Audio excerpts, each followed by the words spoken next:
out jet skiing in the Gulf of Mexico along Fort Myers Beach. Woohoo! I'm Gabe. And I'm Tanya. And together we're Breaking Home Base RV.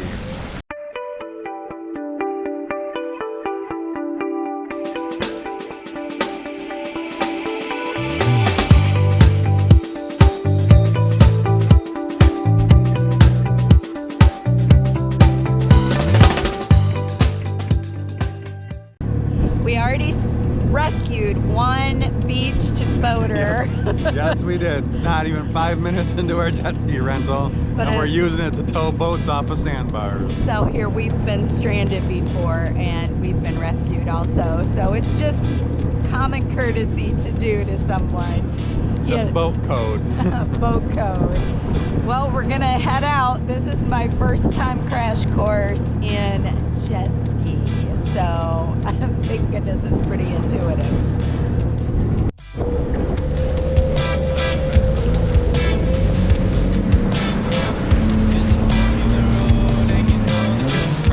Is it possible to get cabin fever when you live in an RV? Simply put, the answer is yes. We have long known that truckers experience adverse psychological effects from a form of solitary confinement. The full-time RV lifestyle has some serious consequences that shouldn't be overlooked. Isolation and loneliness can happen in the most beautiful settings. Whether you're traveling or at home base, extended periods of RV life, or being confined to a campsite and rig can lead to feelings of anxiety, loneliness, and poor mood. Learning how to recognize signs can help you look for ways to cope. Here are 6 signs of RV-related cabin fever stress and how you can find easy ways to cope. Irritability and restlessness. This is a different type of safety tip. It's about using your brain. Beyond the mindless distractions of sitting in front of your computer screen, streaming movies, or playing video games,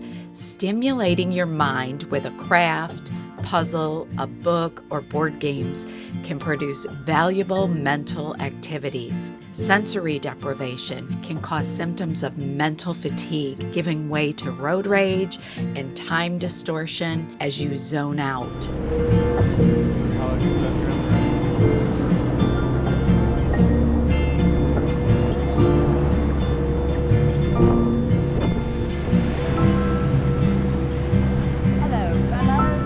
Decreased motivation.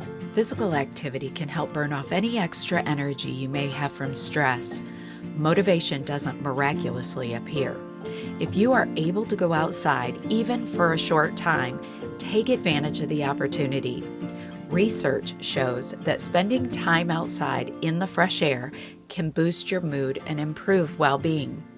Daylight can help regulate the body's natural cycles and release endorphins for a natural high. Overeating and undereating. For many, a day around the home is the perfect excuse to overindulge in food and drink. It's easy to skip meals or feast on junk foods. This type of eating or non-eating creates low energy and high blood sugar for a storm of crashing fatigue. A proper balanced diet and drinking plenty of water is the foundation for healthy living. Be sure to check out local farmers markets for fresh fruits and veggies, cheeses, homemade canned goods, and more. Sadness and depression. Personality can play a role in how well we cope with the adventure lifestyle. People with more introverted personalities might be better able to stay busy and distracted. Those who are more extroverted, on the other hand, may struggle with feelings of isolation and loneliness. Conversely, people experiencing symptoms of depression lose interest in things that once brought them pleasure, including friendships. This leads them to withdraw from existing friends and social contacts. Travel gives RVers the opportunity to meet new people. Finding your tribe of kindred spirits helps keep loneliness at bay. You can start with exploring support groups online or travel to a meetup. Try to avoid self-blame as you seek medical treatment and take baby steps towards lasting relief of symptoms. Hopelessness. It's okay to be disappointed with the full-time lifestyle. Personal belongings can be a source of comfort, and once you sell and donate your things, some people can feel hopeless. Hopes and dreams of complete freedom can lead to outcomes of regret. Hopelessness is a slippery slope to profound sadness.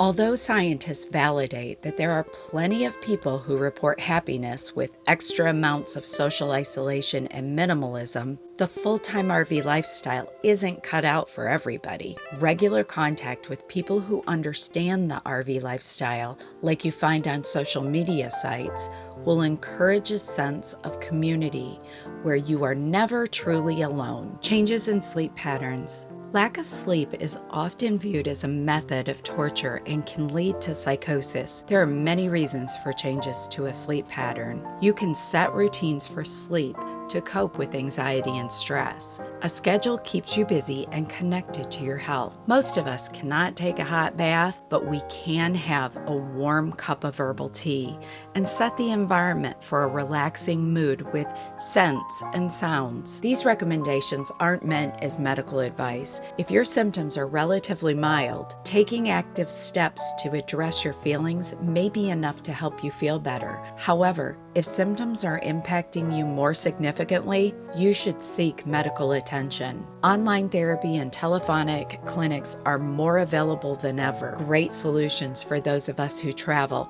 I'll leave more information in the description box below. In conclusion, I want to remind you that it's okay to change your mind and to move in a different direction. If you experience some of these signs, it doesn't mean that you need to throw in the towel. Being self-aware gives you options. There's no need to feel guilt or shame. Living the full-time RV life can be really a lonely adventure. It takes great insight to admit when our vision doesn't meet our expectations. This is your path, your journey, and your growth. Enjoy this beautiful quote by Emma Shue. If you're feeling lonely, know that you'll always have books to nurture your mind, hands to create and explore, wind to calm your soul, breaths to soothe your nerves, nature to soak your worries away, and stars to decorate your dreams. Thank you for joining us. Please like and subscribe. And we'll see you on the road.